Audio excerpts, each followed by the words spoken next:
In Ayurveda, everything has been described to understand the body when the body grows from time of birth, or even before, when the parents decide to have a child, what they should do to prepare themselves to be at their best physically and psychologically and spiritually to bring a soul to earth. So even the intention of having a child in Ayurveda is taken into account to make sure that the offspring will be of the best quality. When the parents are pure enough or balanced enough, of course, the sperm and the ovum, which is in all the different tissues of Ayurveda, these two are the ones that go through the most purification. So they are the last tissues of the 7 main tissues. The ovum and sperm is the last one, so that means it has 7 fire to purify until it becomes sperm and ovum. So that's why it's always considered as the purest form of what the body can give. If it's healthy and pure, then of course the offspring will be of great constitution, great mind, and good heart. Ayurveda being the science of life, they describe the science of life as the science that will assess whatever is gives benefits to the body, but also takes into account what damages the body. And not only what is advantageous or disadvantageous for the body, but also the state of happiness and the state of unhappiness or dis-ease. So the main aim of Ayurveda, it's not just looking after oneself to stay healthy or to cure when there is a disease. It's also to realize oneself. The more you observe yourself, the more you get to understand all the different motions, sensations, feelings, movements, heat, cold. All these things are also all sorts of information for you to be a little bit more clear with what you are at right now. What is the manifestation right now? And wherever you put your consciousness, wherever you put your attention on a part that you want to look at, it's going to be only in these 3 dimensions. The physical, the vital, and the mental. Because these 3 are the ones where you can perceive the positive and the negative. Being with the psychic being will always bring bliss, pleasant happiness, and also psychic will never bring any disease in the body. It's only from these 3 dimensions that something can occur because it's not aligned anymore. So if we keep these 3 at a good level, then we will be able also to be more in tune with our inner self, our inner being. You don't think that work on the psychic would also align the rest? Yeah. That was my question also. Yeah. And that's the big question about yoga. In general, yoga is known as slowly you go from the most, whatever is gross or easy to spot, easy to find, or solidity or the density, and you refine and refine and refine through postures, through pranayama, through concentration, through sitting practice to be able then to touch the psychic being. But you left behind parts of your being.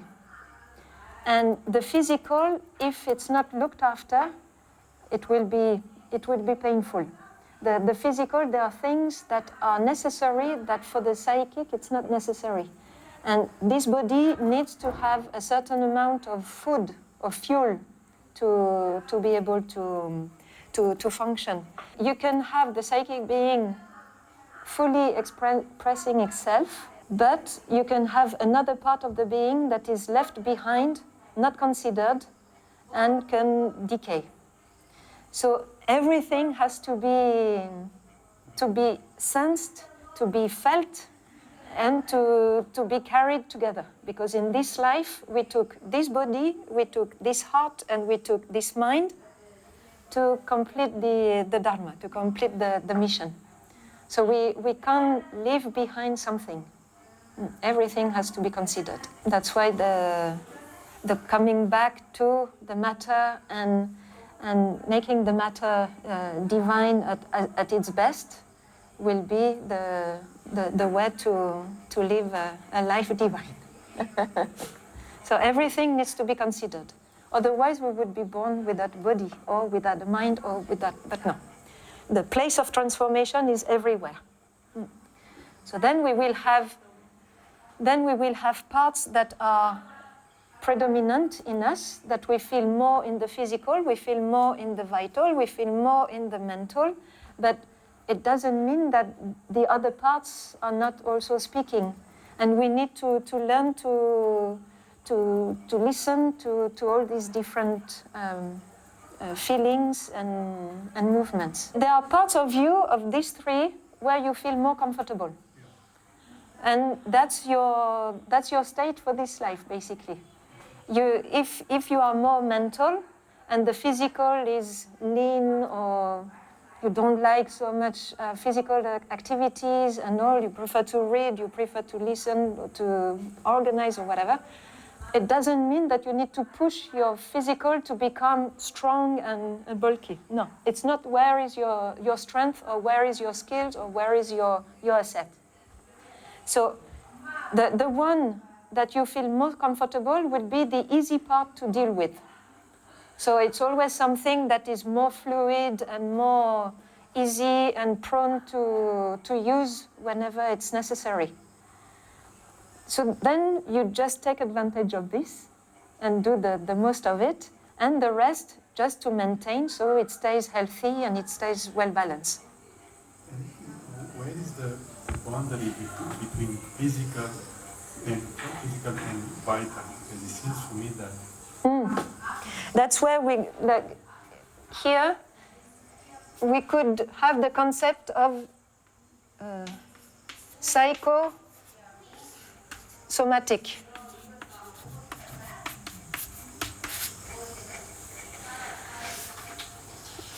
The physical will be clear-cut, be made of 5 elements.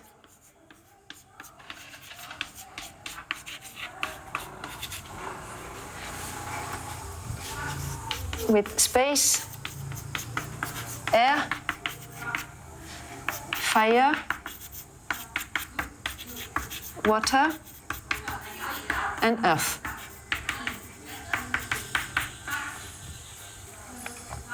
Those 5 elements will create a shape, a structure, and the matter. And when we have these 5 elements, in Ayurveda, from these 5 elements, we will pair them and will give the energy or a characteristics to a form, to a shape. So a shape that has, or a structure that has more space and air will give the characteristics of the Vata. A structure that has more fire and water will give the characteristics more of a Pitta. And water and earth will give the shape of Kapha. Each one of these 3 doshas,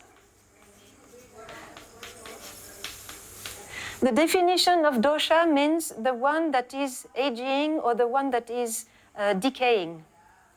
So by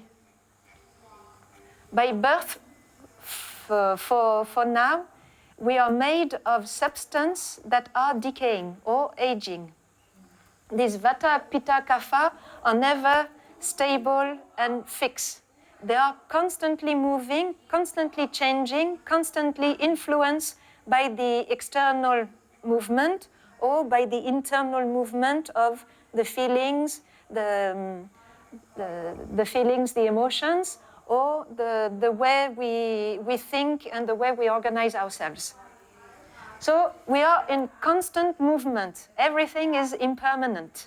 It's difficult to grab it. For Vata people, they love it because they love this impermanence. It's never the same. It's always changing. It's always in a different way. You wake up in the morning and it can be a complete different plan what the life unfolds compared to what you thought you would be doing.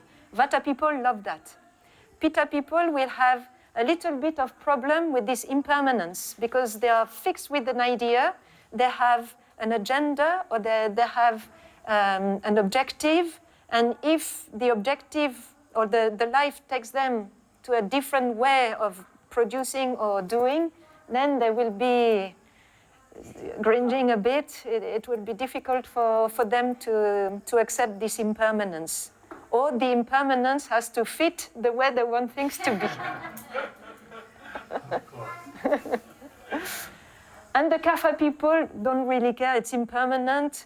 They would much prefer things to be permanent because Kapha needs lots of security. Lots of security with the family, lots of security with the friends. And when they have these two mainly, then they have the circle of friends and family, and that's it. It will never change for the rest of their life. So for them, the impermanence, even if they are always optimistic and always positive about life or don't worry about what's going on, the impermanence for them could be like giving insecurity in the way, like more in the affectionate way. But they will be also facing this impermanence of things. So from these different elements, Vata, Pitta, Kapha, that we are made of the three of them. What is the state of health between the three of them? It's not like we need to have 33.3% of each one of them to be balanced and to be in equilibrium. No, we're going to do either a reflection on ourselves, we're going to turn our senses inside, and we're going to observe different systems, respiratory, digestive, immune, endocrine, nervous system, and to see how these systems function physiologically, physically, how our body looks like when it's at its best, vitally, what are the emotions that are more likely to pop up whenever there is a situation that comes, and mentally, how are we organizing our life, or what are our memory capacity or concentration capacity. All this is going to give us a clue of Vata, Pitta, Kapha. They are described with 6 major adjectives to give them the characteristics of what we need to look at. So now, looking in the physical, we're going to look at everything that is dry or rough, cold, light compared to heavy, light, clear. Clear, it would be the quality of looking through a glass of water. It's clear, you can see through. And looking at a glass of oil. The glass of oil is a little bit blurry, so it's not clear. So the clearness of Vata means it has no oiliness in it. That's why dryness and roughness is some characteristics that are very much present in Vata. And Vata, because of air that is responsible for the movement in the body, it moves things around, then there will be the movement. So every time you're going to spot any of these 6 characteristics in your body, you know that you are touching Vata, or you are perceiving, you are understanding Vata. So these characteristics, you put them here, and you keep them because it will always come back to that. Pitta. Pitta being a mix of fire and water. All the three doshas have all of the 5 elements in each of them. But again, there are 2 dominant in each dosha that will give mostly the characteristics. For the Pitta, fire and water, there are elements that are opposite to each other. So how come Pitta, fire, can accept some water? And that's when we're going to see and understand whenever Pitta doesn't go well, it gives some very specific characteristics. So Pitta, when it has a dominant of fire element, Pitta will be hot. It will be sharp. It's capable of cutting, burning, everything, every matter. So it's very sharp. It's light also. You put any matter in presence of fire, the density will turn into something, a product that is lighter than its original one. It's light. And then, if we have a little bit more water element in that Pitta, then it will give a flame that doesn't burn and ravage everything. It will be a flame that is a little bit more, less intense and maybe smaller. So if the flame to digest, to transform something, doesn't have the strong power of transforming something, then it might take more time to digest. It might become a little bit like creating some kind of fermentation, if we look at the digestive system, or some bloating, because the enzymes are not effective enough to digest at a good speed. So then this product that comes out of the fire that is a little bit impaired, then we will have the sourness, sour or acid. We will have also some kind of fluidity, liquidity.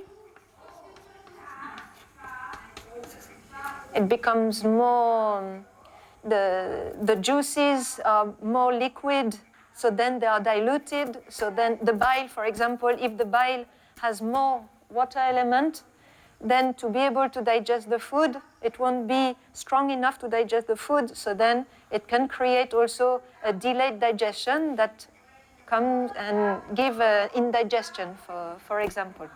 So this fluidity also is one of the characteristics of Pitta.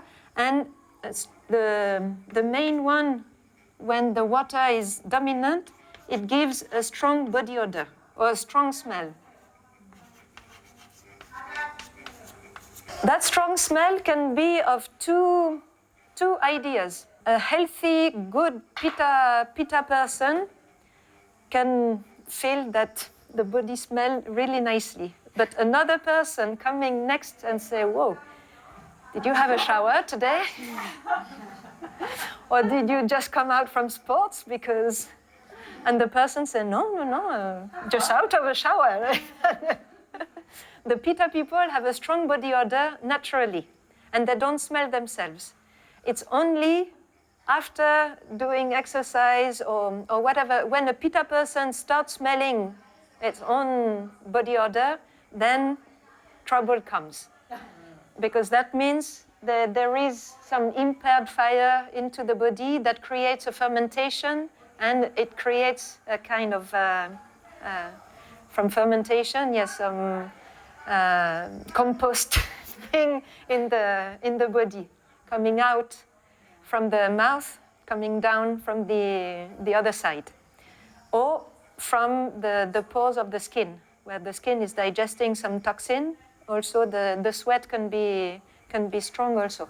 So when a Pitta person starts smelling oneself, then yes, the Pitta, the fire probably has a problem. It needs to be reactivated.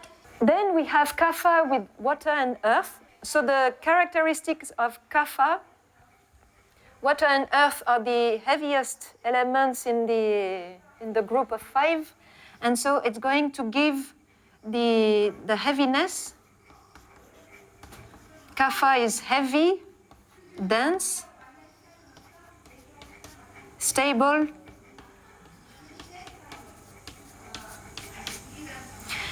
And then it has all this part of oiliness, sticky, slimy,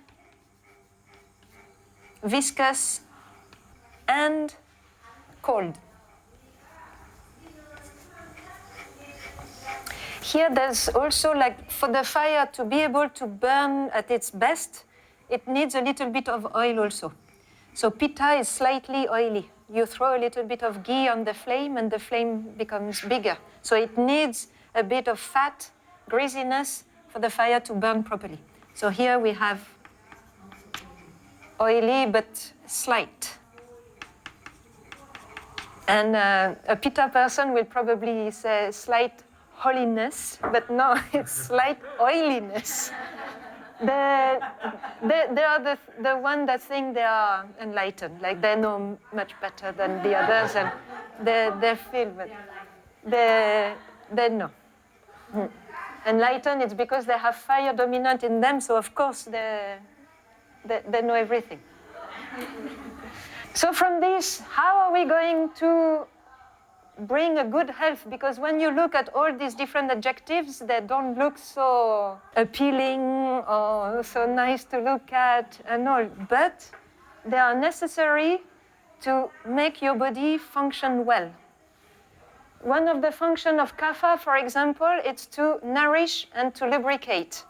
So if you don't have this oily, viscous slimeliness, then your joints are going to be noisy and cracking, or you won't be able to close your eyelids, or you won't be able to speak because your mouth is dry, or you won't be able to breathe because your lungs don't have a slight fling that allows the change of oxygen and dioxide into your lungs. So this water and the different kind of water in our body will be the one to nourish and lubricate our body. This one is responsible for digestion and transformation. Anything in your body that needs to be transformed, a nature needs to be transformed into another nature, Pitta will be in charge of doing this. Nourishment and lubrication. And Vata, the movement. Anything that needs to move in your body will be under the spell of Vata. You're thinking how many thoughts in 1 second you have in 1 minute. It's a Vata frame. Your central nervous system sends some messages to your body to move, and then the body sends it back. It's also Vata that allows this movement. The breathing in and breathing out, it's also Vata that is responsible for this. Helping the food to go all the way down and out, it's also Vata that helps to do all this. So any kind of movement in your body will always be with the Vata. So here it's in terms of energy, what does what. After having this picture of what you have to look at whenever you close your eyes and you go deep into yourself and observe every single part, or you can observe yourself as a whole and see if you feel at the moment heat, or if you feel coolness, or if you feel hardness or density, or a kind of movement or bubble of air everywhere. So these, depending on what the qualificative you put to that sensation will tell you if it's a Vata sensation, a Pitta sensation, or a Kapha sensation. So all these adjectives, if you know them, then after you grasp Vata, Pitta, Kapha very, very easily. And from that, we're going to make sure that this Vata, Pitta, Kapha keep balance and in equilibrium, and we always rejoice of good health all along our life. And the definition of the definition of health in Ayurveda, whenever the body, so the 3 doshas, the 7 dhatus, the 7 main tissues of the body, the 3 malas. The 3 malas are the wastes of the body: the stool, the urine, and the sweat, Whenever they are in equilibrium, functioning well, then the body rejoice of a good health. But not only that, not only physically that these manifest, also if the body has a good Agni is the digestive fire, also the power of transformation. We will see when we see Agni in details that it's different from Pitta. They have lots of similarities in common, but we can't say that Pitta is Agni or Agni is Pitta. When we talk about Agni, it's specifically the fire that burns something to transform it. So it's your capacity to digest emotions, digest the food you eat, and digest the outside influences.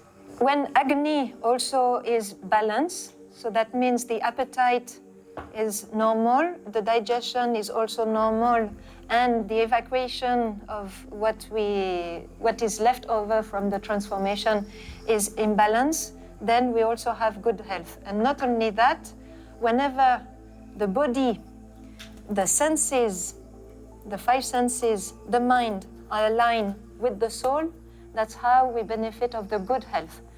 And from this statement, or from this definition in Ayurveda about health, that's when the chapter starts and describe Vata, Pitta, Kapha, how it looks like when it's healthy, when the Vata is healthy, when the Pitta is healthy, and when the Kapha is healthy. And next week, we will start with the Vata in a healthy state, how it looks like.